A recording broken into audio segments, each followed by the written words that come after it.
It's a new semester. Classes are about to start. Do you know what to do? In this video, I, Dr. DuBose, am going to give you a brief overview of our scientific and technical report writing class.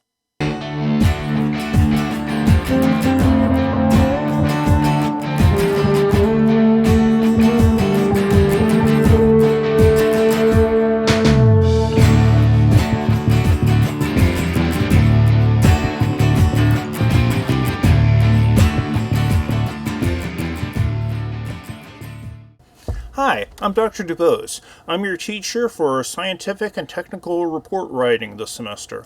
Welcome to my class, and if this is your first time here, welcome to the University of Toledo.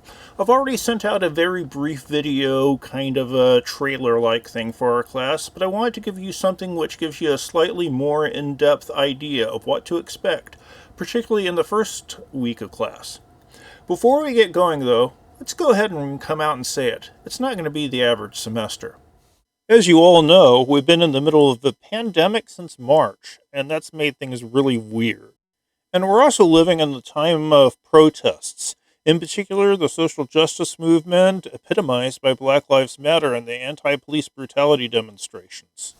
In other words, I know you have a lot on your mind and there's going to be challenges to your attention span. I know that I've been going a little bit stir crazy all of this time, so if you're not quite with it, I get that. If you have any issues, you have any worries, you have any problems, please do come talk to me. You can get a hold of me via email, we can chat, we can figure out any number of things. I'm here to support you. Would all rather have you stay here and give you the help you need. There's lots of university resources I can direct you to, so if you have problems, just let me know and we'll figure something out. On to the class. I'm going to give you all the information you need to know before the first day. First, this class is listed as remote. What that means is we will not be meeting on campus.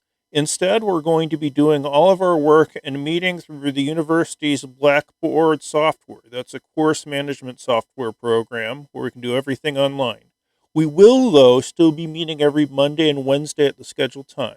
We'll still be able to do everything I had planned. We're just going to be doing it in a slightly safer environment than in person. And this might be one of the few times this semester you don't have to wear your face masks, unless you want to do the coursework in public.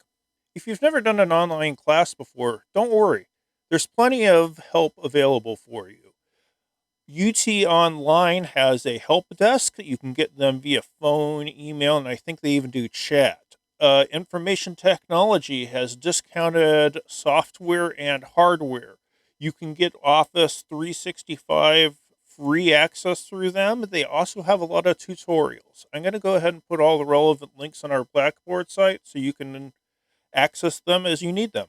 Let's talk about the textbook. This semester we're using Practical Strategies for Technical Communications, the 3rd edition. As far as these books go, it's relatively reasonable in price. It's relatively well written and the information's good. It costs $98. As I said, though, for tech writing books, that's not bad. In universities, you kind of got to get used to books being more expensive than they need to be. This is the cheapest tech writing book I could find. And it could be a lot worse. I had a former student tell me that he spent over $400 for an organic chemistry text. So I guess I feel pretty good about this one. In comparison, anyway. We will be using Blackboard for pretty much everything in this class. I keep copies of the syllabus, the assignment sheets, and a bunch of other stuff up there. You'll turn in all your work through Blackboard. Finally, there's a link on the menu entitled Meeting Room. This is going to take you to Collaborate, the area of Blackboard where we're going to hold our courses via video conference. This semester for communication, I'm using Remind. Remind is a website, app, whatever, which allows us to communicate either via text, via chat, via their webpage, via email. It's pretty simple to use. Many of you might have used this when you were in high school or before. And full instructions on how to sign up for my Remind sections are on the syllabus. This course also involves a certain amount of group work. In the real world, you would be working with people, so we're going to do it here as well.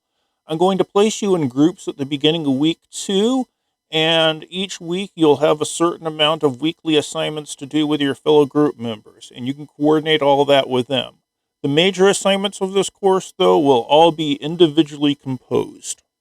Because we're going to be using it so much, I want to go ahead and give you access to Blackboard so you can look around our site, see all of the features, look at all the resources we have available there.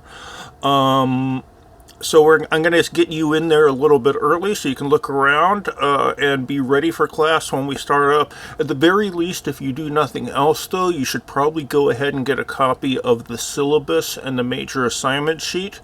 They're both in course documents and in the week 1 folder. So go ahead and check those out so you get an idea of everything you're going to be up against here. When we meet, I need you to go to the meeting room link and enter our virtual classroom. I'm going to have it accessible from 15 minutes before the class, so please make sure you're there when the class starts. Each day I'm going to start off with a live segment where I'll do an orientation, announcements, give you any basic information you're going to need to know. From there, I might include some group activities, I might link to some videos, might do any number of things. One thing I will not do is just do a straight lecture where you just have to sit there and watch me. I think that it would be a better move if we just do some more videos. I can make videos a bit more interesting. I can include pictures, include charts, include any number of things to keep your attention. After we do all the activities for that class session, we'll meet again briefly via the meeting room just to take care of any questions that may pop up, final comments, and final words. All the other class stuff is going to be in the assignments and materials area in the course menu on the left. And when you go into each week's folder, a link in red will be documents you have to read. The week 1 folder, for instance, will have the links to the syllabus and the major assignment sheet. Any links you see in there that are blue will be work that needs to be done by you. And if you see any green links, those are going to be for group work. I think this is probably enough to get us going. By the way, did you notice my cat in the background earlier? Before that first class, explore our Blackboard site, just so you know where everything is. Then download and read both the syllabus and the major assignment sheet so you get a pretty good idea of everything we're going to be doing. If you can get the textbook by the 17th as well, that would be perfect. When it's time for the class to start, be on Blackboard, be in the meeting room. I've got it set up so you can get there up to 15 minutes early. Be ready to work, have the syllabus ready, look through it, and if we have any questions, we can cover them then. Or you can always email me. Please feel free to email me at mike.dubose@utoledo.edu. I think we're going to have a great semester. Looking forward to it. I'll see you in the next video.